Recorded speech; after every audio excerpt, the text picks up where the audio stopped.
C'est l'heure du journal. Jérôme Boécas, bonjour. Bonjour David, mais d'abord le chiffre du jour, ça y est, la Guadeloupe a franchi, se rapproche en tous les cas de la barre des 50 cas puisqu'on parle de 45 cas confirmés de Covid-19. Voilà, c'est le chiffre qui vient tout juste de sortir, qui nous est communiqué par l'ARS. Plus que jamais, les mesures de confinement doivent être respectées. Les gestes barrières également, gestes parmi lesquels le lavage régulier des mains, sauf que dans certaines communes, il n'y a pas d'eau. Ce matin, le préfet de région a annoncé la mise en place des fontaines d'eau. Philippe Gustin est avec nous en direct. Bonjour, monsieur le préfet. Bonjour à la Guadeloupe. Alors, justement, comment allez-vous mettre en place ce dispositif et à partir de quand? Donc, concrètement, j'ai pris un arrêté hier soir. Qui a été publié ce matin pour me substituer aux maires de 6 communes qui appartiennent au périmètre du SIAG. Il s'agit de Sainte-Anne, de Saint-François, de Gosier, de Capesterre-Belle-Eau, de Petit-Bourg et de la Désirade. Concrètement, nous allons mettre en place dans ces communes des citernes avec de l'eau dont je précise qu'elle ne sera pas une eau potable. L'idée, c'est que les gens puissent venir chercher de l'eau pour au moins se laver les mains, qui est le premier geste barrière. Je peux vous annoncer d'ores et déjà que le maire de Petit-Bourg a été extrêmement réactif et que nous pourrons, là j'espère très très vite, peut-être cet après-midi ou en tout cas demain, vraiment on fait tout pour que ça aille au plus vite, installer les premières citernes chez lui, dans sa commune, aux endroits qu'il va nous indiquer, et puis les faire remplir par les camions du SDIS. J'espère qu'ils pourront aussi coopérer par les camions du SDIS. J'espère qu'il va nous indiquer et pourront aussi que tout le monde peut se rendre justement sur ces points. Alors, il s'agit et avant tout de servir dans des quartiers bien définis. C'est pour ça que j'ai besoin des maires aussi, pour qu'ils nous indiquent exactement les quartiers qui sont frappés par des tours d'eau qui durent plus longtemps que prévu, pour que les gens puissent aller chercher de l'eau à ces citernes et avoir de l'eau chez eux pour se laver les mains à minima. Fait qu'il y a eu des mesures qui ont été prises au niveau des dessertes aériennes, au niveau justement de l'aéroport. Est-ce que vous pouvez nous dire quelques mots là-dessus? Alors nous avons pris un arrêté, mon collègue de Martinique et moi-même, en tout point identique, avec 2 objectifs. Le premier, faire repartir au plus vite. Alors pour la Guadeloupe, c'est entre 15 000 et 17 000 touristes qui sont ici et qui doivent regagner essentiellement la métropole. Nous avions donné une date butoir qui était celle de dimanche prochain. Nous n'y arriverons vraisemblablement. Nous avions donné, les avions sont vraiment pleins. Il y aura sans doute quelques jours de délai supplémentaire. Donc j'appelle les touristes à vraiment plein. Il y aura sans doute, exactement comme nous l'avons fait avec les croisiéristes, nous irons jusqu'au bout et nous trouverons une solution jusqu'au dernier passager. Il s'agit aussi, deuxième objectif, d'organiser les choses pour l'avenir. Et cet avenir, il a commencé dès maintenant. C'est-à-dire concrètement, nous limitons les vols entre la métropole et la Guadeloupe uniquement aux gens qui ont des motifs familiaux très sérieux, qui ont des motifs de santé ou qui ont des motifs professionnels qu'ils ne peuvent pas différer. Et il faudra préciser ces motifs auprès de la compagnie aérienne pour pouvoir prendre les avions entre Paris et Pointe-à-Pitre. Répondu à toutes nos questions. Et puis cette information importante, fausse alerte ce matin au CHU, il n'y a pas eu de cambriolage dans un local de stockage contenant des masques, des lunettes et des combinaisons. Juste la bêtise d'un agent de surveillant qui, pour récupérer un trousseau de clés oublié dans le local, a fracturé la serrure sans en avertir ensuite son supérieur hiérarchique. Les stocks ont été vérifiés et recomptés. Rien ne manque. On va poursuivre maintenant et je vous en parlais en titre, les stations-service seront ouvertes uniquement le matin. Nouvelle conséquence du confinement, la décision a été prise par les gérants de stations-service. On écoute Patrick Collet, président du syndicat des stations-service. Nous avons décidé effectivement de réduire les horaires d'ouverture des stations-service pendant cette période de crise. Donc les stations seront ouvertes de 7h à 14h. Et il se peut qu'il y en ait quelques-unes, je dis bien quelques-unes, qui soient ouvertes toute la journée, même la nuit. Mais ça, c'est à confirmer. Il y a 2 raisons qui expliquent notre décision. La première, c'est pour des questions sanitaires. Donc, on s'est dit qu'en réduisant les horaires d'ouverture, on réduit les contacts entre les gens et donc les risques de propagation du virus. La deuxième raison, c'est que aujourd'hui, il y a pratiquement plus de circulation, les gens ne circulent plus, il n'y a presque pas de voitures dans la rue, donc on n'a plus de clients. Donc ça ne sert à rien de rester ouvert toute la journée. Je tiens à rappeler que j'ai demandé aux gérants des stations-service de faire preuve de la plus grande rigueur concernant les règles de sécurité, de manière à protéger les employés, de manière aussi à protéger la population, notre clientèle, de manière à ce qu'il y ait le moins de risque de propagation du virus. J'aurais demandé de munir les salariés de gants, de gel, mais aussi de masques. Donc aujourd'hui, moi, je veux que les mesures de sécurité soient optimales. Voilà pour la réaction de Patrick Collet. Pendant ce temps, certains continuent de prendre des risques en allant à la plage. Par exemple, le maire de la commune de Sainte-Anne, Christian Baptiste, va prendre un arrêté d'interdiction de la baignade sur toutes les plages de sa commune. Les forces de l'ordre ont constaté la présence de dizaines de touristes et visiteurs qui ne sont pas confinés et qui sont installés sur les plages. Des comportements à risque, d'autant que ces baigneurs se regroupent et font des allers-retours incessants. Le maire de Sainte-Anne, Christian Baptiste, on l'écoute. Je vais prendre un arrêté d'interdiction de baignade sur l'ensemble des plages parce que ce n'est pas normal que les consignes de confinement ne sont pas respectées. Donc je voudrais lancer par votre antenne un appel solennel pour demander à tout un chacun et notamment aux visiteurs de ne pas aller sur les plages pour se baigner. Nous sommes dans une période de confinement, donc de respecter cette consigne et cette période de confinement. Nous allons vraisemblablement matérialiser avec peut-être une balise pour bien montrer que la baignade est interdite. En tout cas, les gendarmes m'ont dit hier qu'ils vont faire des contrôles préventifs, mais qu'à partir d'aujourd'hui, ce sera coercitif. Bon, donc, et bien évidemment, lorsque ce matin, on constate qu'il y a plus d'une centaine de baigneurs sur la plage, on ne peut pas mettre un policier derrière chaque visiteur, en tout cas chaque baigneur. Donc, je lance cet appel d'interdiction de baignade et je vais prendre un arrêté à cet effet. Forcément, il y aura des sanctions qui seront prises à cet effet. Troisième jour donc de confinement. Laura Séné nous a rejoint dans le studio. Bonjour Laura. Bonjour Jérôme. Alors vous avez sillonné les routes de l'agglomération pointoise. Comment la population vit-elle cette situation inédite ? Eh bien, Jérôme, je dirais que ce troisième jour de confinement est plutôt respecté par la population, car on est bien loin, et plutôt respecté. Plutôt respecté pourquoi ? Pour deux raisons. Première raison, on est loin, niveau circulation, du stade 0. Nous avons quand même croisé beaucoup de véhicules avec Ronnie Maletti lorsque nous circulions sur les routes. Mais il est vrai que sur les grands axes routiers, nous sommes encore loin de l'affluence habituelle. La zone industrielle de Jarry est débarrassée de ses traditionnels embouteillages. La plupart des magasins ont gardé portes closes. On a vu une pharmacie ouverte, des magasins d'alimentation, mais la majorité des commerces sont fermés.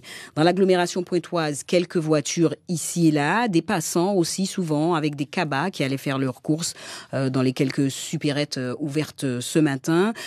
Souvent des enseignes d'alimentation aussi ouvertes. D'autres se déplacent pour le travail. On a croisé par exemple un ambulancier qui transportait une personne âgée pour des soins. Il nous a confié être plutôt serein face à la situation et surtout respecter au mieux les gestes utiles pour se préserver, mais aussi pour préserver les patients qu'il transporte chaque jour. Des déplacements nécessaires, donc, dirons-nous, c'est en tout cas ce que nous ont confié, ce que nous avons rencontré aujourd'hui. Une population qui vit plutôt bien ce troisième jour de confinement. Certains étaient fiers de nous présenter leur autorisation de sortie dûment remplie. La vie s'organise, Jérôme. Tous disent comprendre la nécessité de ces mesures de confinement et assurent les respecter pour se protéger. C'est le plus important. Beaucoup de personnes avaient d'ailleurs un masque, des gants, qu'ils soient à pied ou même dans leur véhicule.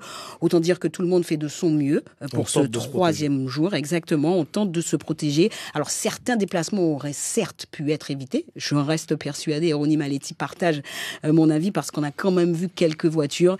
Mais bon, c'est une population qui s'accommode de la situation que nous avons croisée et qui espère bien que l'on arrivera enfin, Jérôme, tous ensemble, à éradiquer cette pandémie.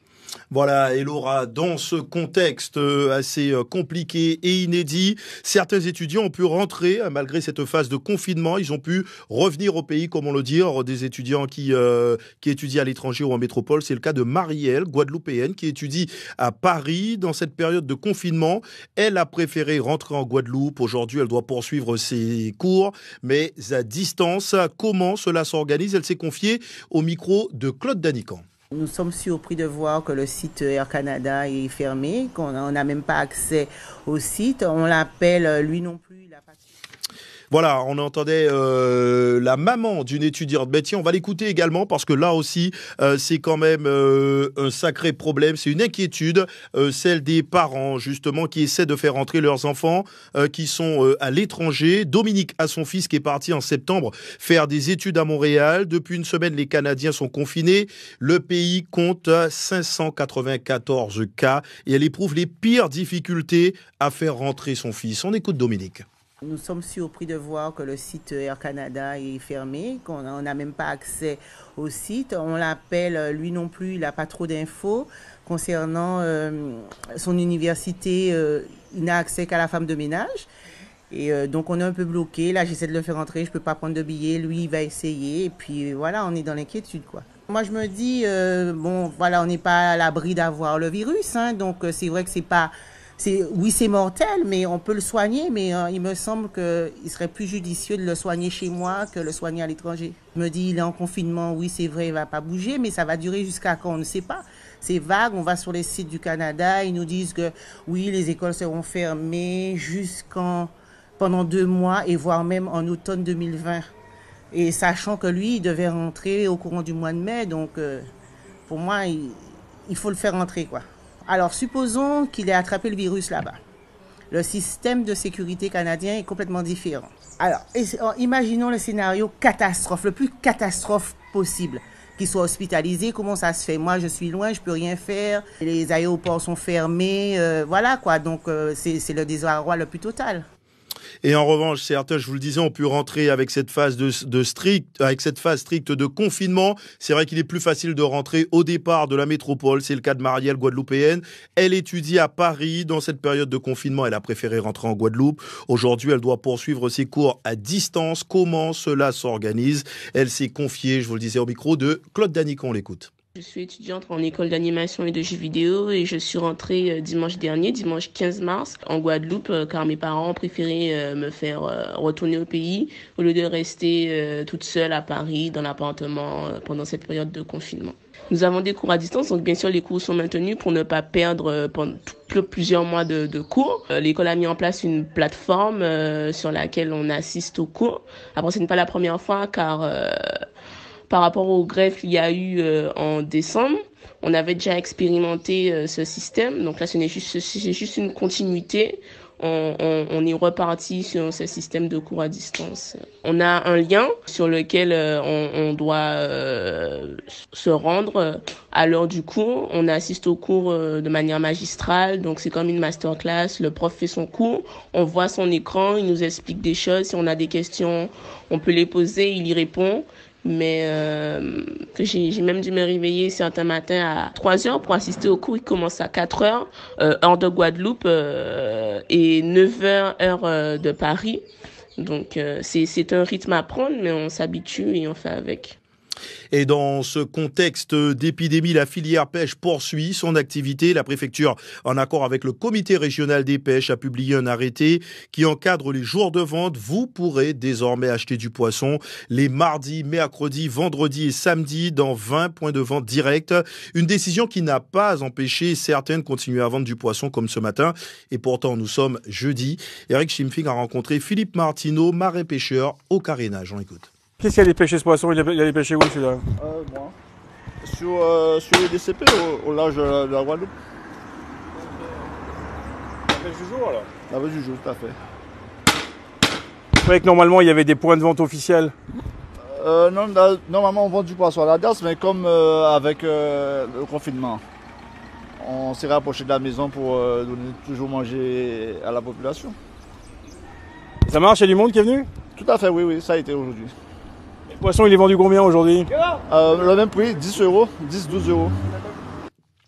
Et puis cette information en bref, la compagnie maritime Comadil va effectuer une rotation cet après-midi entre la Désirade et Saint-François, départ à 1h du port de Beauséjour, retour à 16h30 depuis la gare maritime de Saint-François.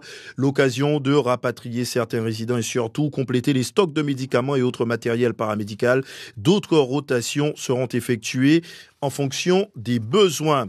Et puis à Saint-Martin, la Chambre interprofessionnelle met tout en œuvre pour répondre aux attentes des chefs d'entreprise. Elle vient de mettre en place un guichet unique accessible par téléphone. L'information est également actualisée sur un site internet. Angèle Dormois, la présidente de la CCI de Saint-Martin, en dit plus à Hervé Pédurand. Ici à la CCISM, nous avons mis en place un guichet unique qui regroupe toutes les informations de toutes ces entités, de tous ces organismes. Nous avons également mis en place du télétravail, qui fonctionne très très bien avec les agents de la TTI. En fait, c'est une cellule de crise.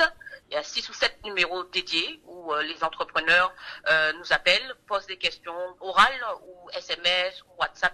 Et nous répondons dans la minute ou le plus rapidement possible. Quelles sont les principales interrogations de vos ressortissants, les chefs d'entreprise? Qui a droit de sortir, qui ne peut pas sortir, comment s'organiser, quels sont les documents dont ils ont besoin pour sortir, si on n'a pas d'imprimante, comment on fait, énormément de situations. Des situations pratiques en somme. Des situations pratiques. Et quelles sont les mesures? Est-ce que les mesures sont adaptées sur Saint-Martin? Que fait la collectivité de Saint-Martin? Que fait la CCI aussi, bien sûr, en termes d'aide? À mon sens, on ressent plutôt une espèce d'anxiété de la part des chefs d'entreprise que nous arrivons de temps en temps à calmer. Intéressons-nous maintenant au fonctionnement de la justice. Le confinement est la règle pour tous. La Guadeloupe vit au ralenti depuis 2 jours. Quelles conséquences sur la vie des tribunaux? Comment va s'exercer la justice? On fait le point avec Marilyn Plaisir.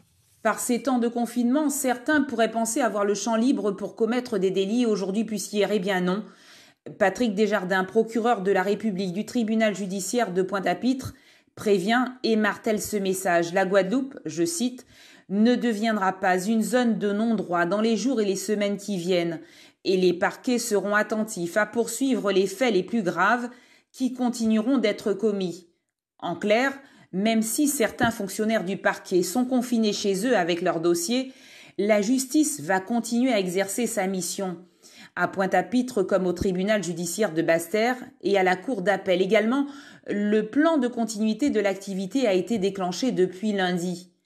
Le tribunal fonctionne aujourd'hui à vitesse réduite, mais la permanence pénale est ouverte 24 heures sur 24 et 7 jours sur 7 pour traiter les affaires pénales de flagrant délit comme les cambriolages ou les agressions.